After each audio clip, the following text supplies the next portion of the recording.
درود بر شما دوستان عزیز. همزمان با نزدیک شدن به نوروز و آغاز بهار، لحظه‌ای برای تأمل و اشتراک گذاشتن اندیشه‌هایی در خصوص مسائل عمیق و چالش‌های درونی که هر یک از ما با آن روبرو هستیم پیدا کردم.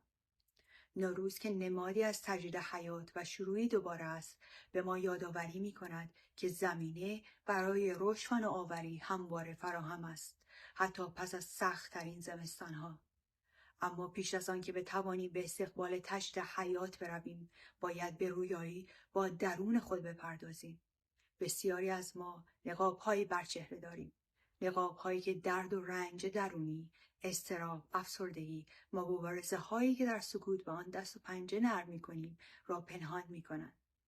این امر یادآور این حقیقت است که زندگی هر فردی داستانی ناگفته دارد و هر لبخندی ممکن است پشت خود حقایقی پنهان کند.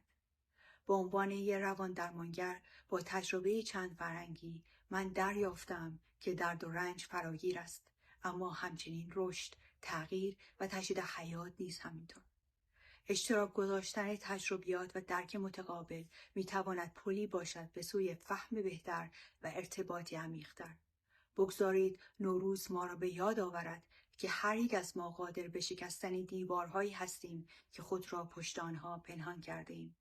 این فصل نو فرصتی است برای قدردانی از زیبایی‌های زندگی که پیش رو داریم و همچنین برای ارائه دستی از حمایت و مهربانی به کسانی که ممکن است در سکوت رنج ببرند.